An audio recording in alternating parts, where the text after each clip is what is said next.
Hello everyone, this is Advent1013. Today I am going to take you through creating a character and animating that character in Aseprite version 1.1 beta 1. Ideally, I want to have a 32 by 32 because that's how much I normally do my pixel art. And I also keep my color mode to RGB and transparent. Of course, this all depends on what you want, but for me, I like to have it on these settings. So getting into the window, I'm going to start off by selecting the color black and making sure I'm on the pencil tool. Now, what I normally do is, when I'm making my character, I normally silhouette everything in, because the silhouette is very important on finding the form of your character. So what I like to do is, I kind of, as if I'm a printer, I kind of just go horizontally. Just horizontally doing straight lines until I make a shape. Of course, this isn't that much of a how to draw tutorial, it's just introducing you with some of the features. And of course, when you start up a new installation of Aseprite, this layer window will not be there, which you can get by just pressing tab, which is very convenient. So back to the figure, I have my head here. And here's the neck, which is just 2 pixels, and I'm just trying to get in the body, bearing in mind that I don't have enough space, although if I did want more space, I can always just go to sprite, canvas size, then I can scale this to whatever I want, or just edit them here. It's all up to you. But for me, I would love to import this into Unity, so I would ideally like to keep the same sprite size, not that it has any fatal effect, but it's always good to stick to a sprite size.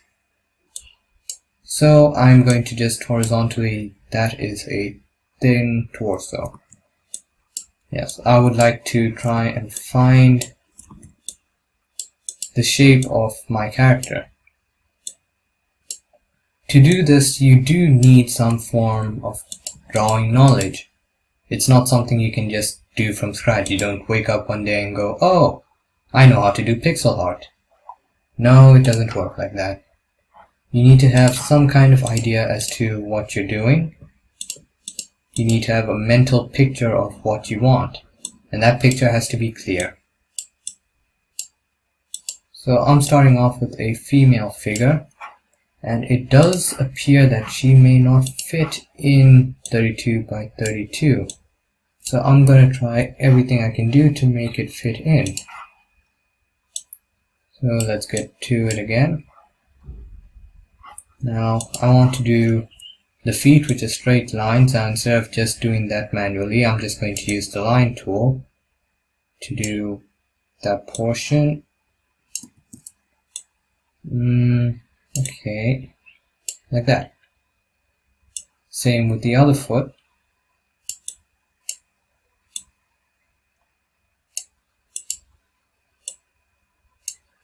Now I don't really know what I'm drawing. I'm doing this with you guys. But let me just quickly run through what I have done. So what I've done is, I have silhouetted in a character. I have, or at least part of a character.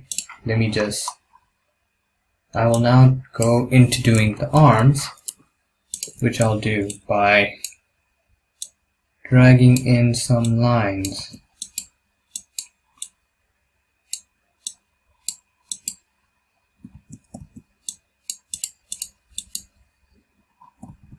Now, as you can see, I'm just fighting a bit. It's very important for the silhouette to look proper.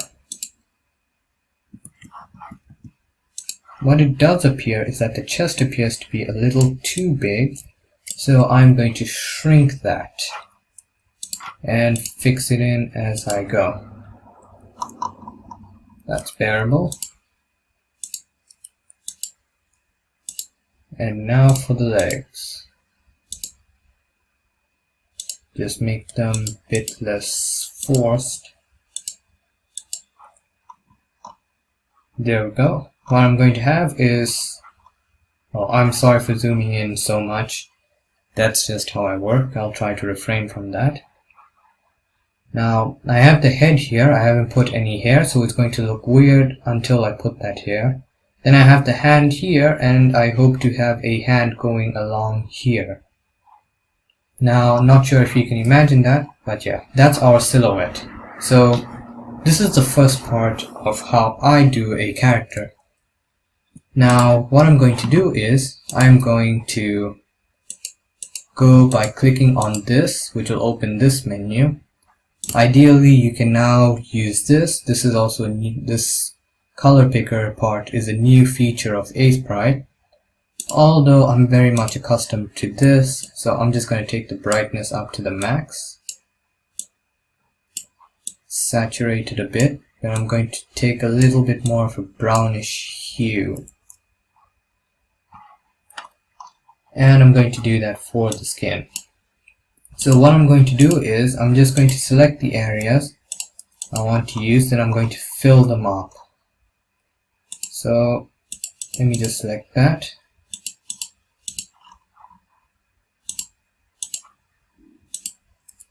And let me just make that part as well.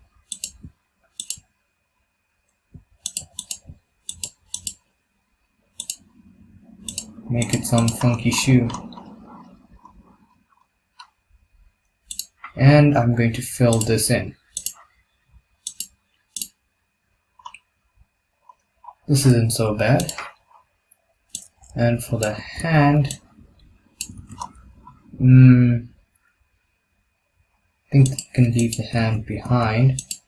Just have it kind of forming out there. And let's also make that pixel there. Make it a bit more interesting. Let's also show a bit of skin right there. So now we have our basic character set out. We now know what our character kind of looks like, so we are now going to go into the clothes. So for the clothes, what I'm going to do is, I'm going to choose a random color that I think will fit. Let me just try purple. Yeah, I guess that'll fit. Go for an overall purple color. And, oh, my bad. Let me do in the eyes, which, those aren't the actual eyes. I'm going to do the lenses here. This is a gray color. I'm not sure what color I want for the eyes as of yet. So now we can go into the hair. Now I'm going to create a new layer, which you can do by right clicking on layer 1 and putting a new layer. And just to recap, you can get this menu by pressing tab, because when you start a new installation it's not there, but by pressing tab it'll pop up. So let's go ahead and do the hair. I'm going to do this like I did with the silhouette, since I don't know what I want. Let me also do the eyebrows.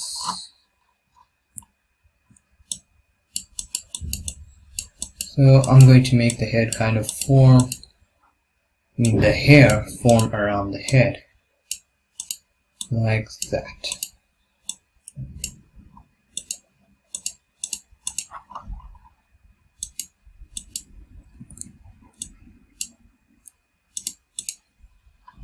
And let's make this a bit more interesting by making it asymmetrical. That's a little too high. Let's do it like that. Now the reason I made it in a new tab, in a new layer, so that I don't lose the original shape of the head, in case you want to erase and you mess up and you lose everything. So here's our basic character.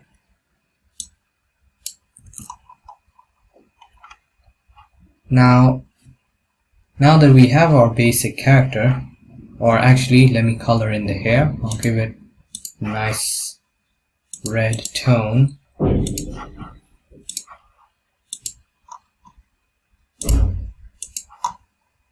There you go, the eyebrows should also be red.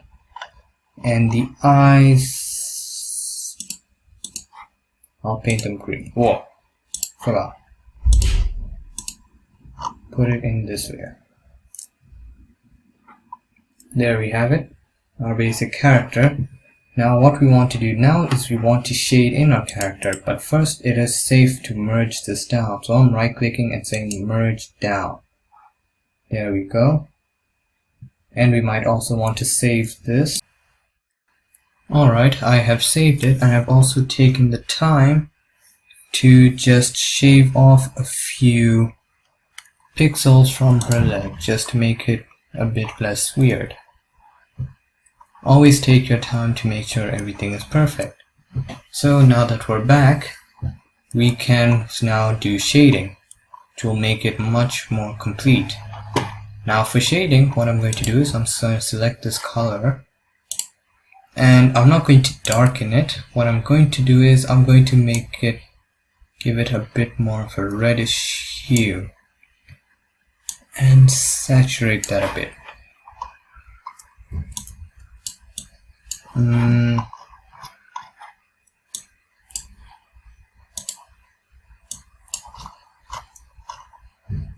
Let me just make the effect greater and give it greater saturation. There we go. So what I'm going to do is I'm going to go along the areas where light may be blocking. So let's have the light just coming down generally downwards and kind of facing the front as well. So I'm going to have the hair block off quite a large portion, and here's the neck. Obviously that's going to block light from the head. The head's going to block light to the neck. Alright, let's make that bright again.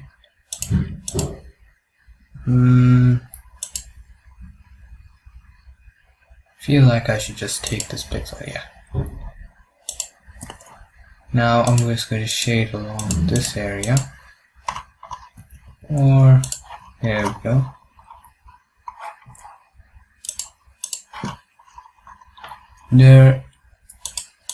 My method is mainly trying to do where light might potentially block it. It also requires quite a lot of trial and error, because pixel art, it's not like a painting.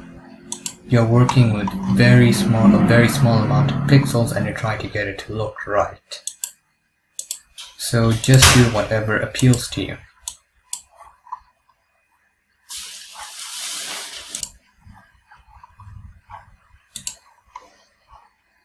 And now I'm just going to probably just put some kneecap bit.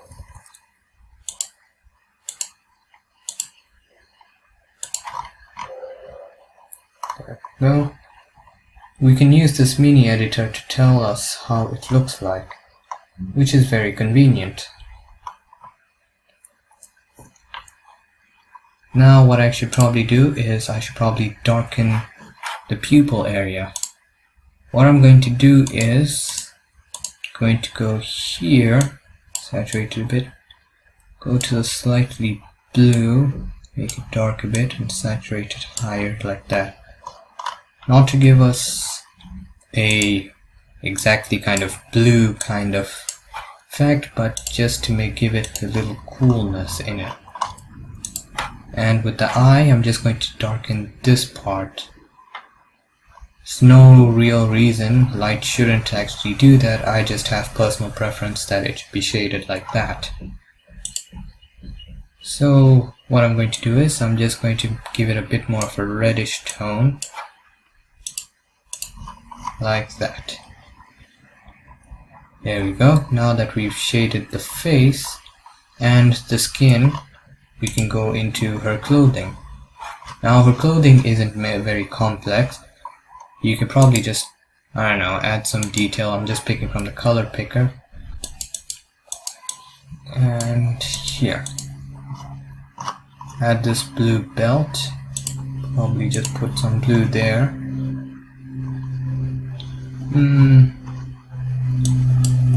Yeah. Now we can shade it. Let's go to a bit more reddish, kind of darker shade there, just to make it interesting. Obviously you can just darken these, but when color kind of shade darkens into another color, that's normally very interesting to look at. Well, I don't know, it's personal preference, but I like color fading into a different color.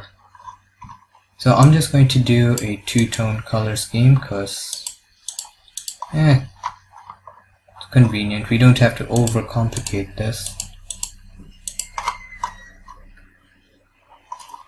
And let's go ahead and darken this blue bit. I think it's a belt.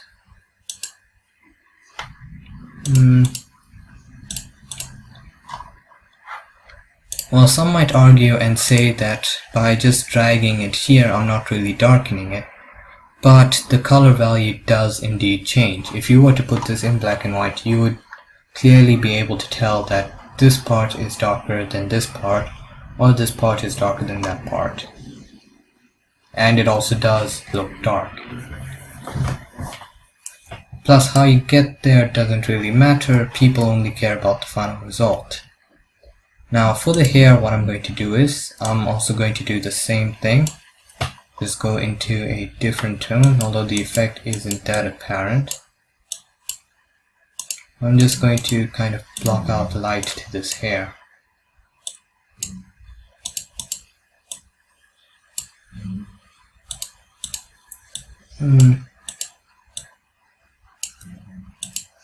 You can just do trial and error. I'm using Alt to just pick colors from the scene, which is a common button in most image editing programs.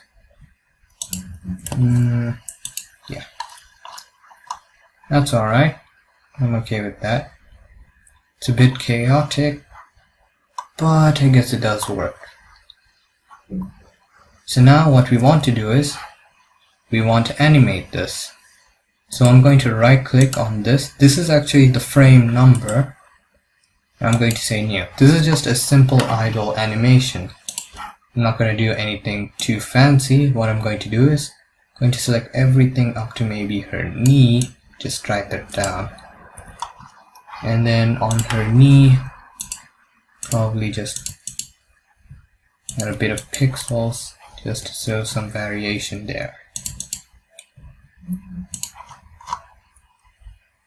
Alright, and if we press enter, we can see that it's animated.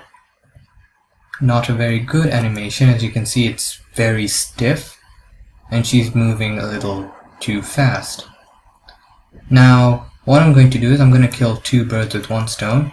You can normally just change the animation speed by using a constant frame rate and increase the size of this. So this will be how long it stays in one frame. So as you can see, that's a bit better. But that's not what we want, so I'm just going to put it back to 100. Now that will fix her moving too erratically, but it still will be very stiff. Now what we can do about stiffness is, as you can see, she has hair. And we all know that hair kind of flows. So what I'm going to do is I'm going to make her hair slightly flow as she goes down. So I'm just going to create 3 more layers of this. Yeah, when I said I was killing two birds with one stone, I meant the length of the frame and the stiffness.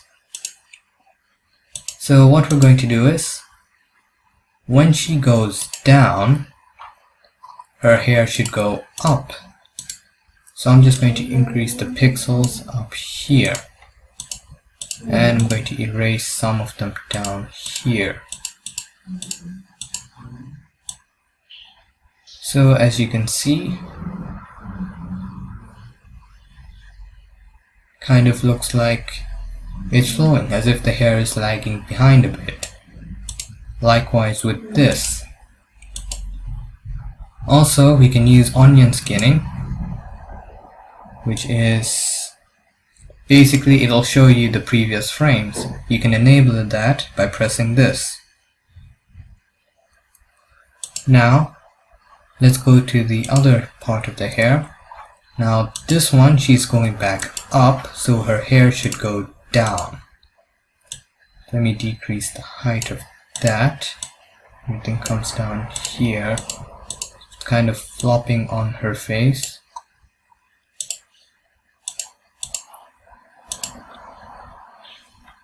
Let's have a bit more hair up there so it doesn't look too unnatural. And yeah, that feels much less stiff. Let me just darken the shading a bit.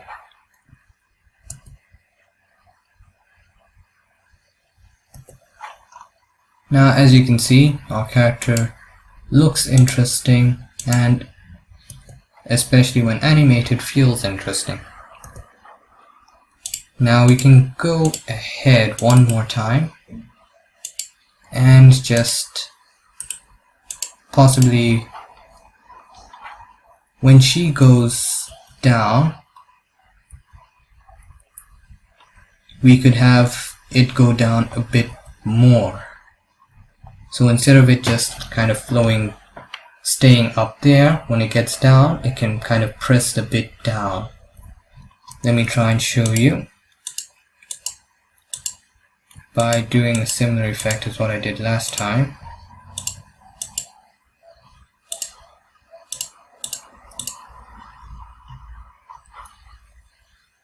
Whoops. Yeah, no, that's fine.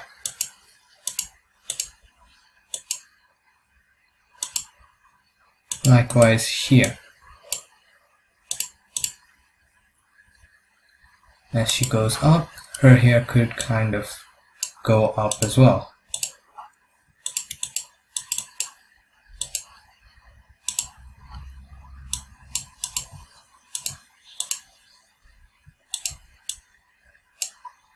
Kind of as if it's obeying inertia.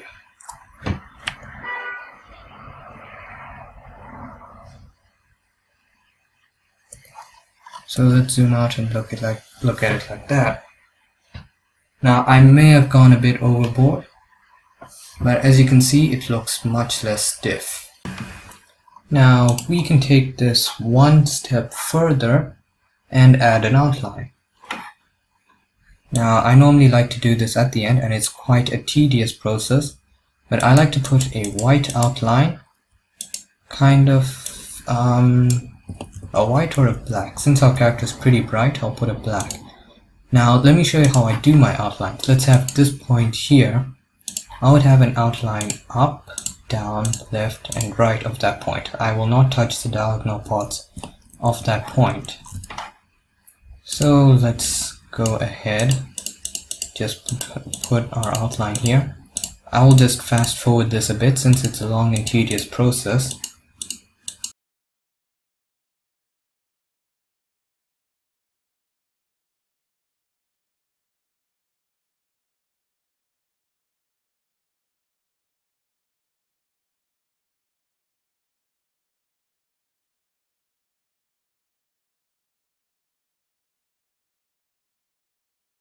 Alright, now that we have finished outlining our character, that will mark the end of this video.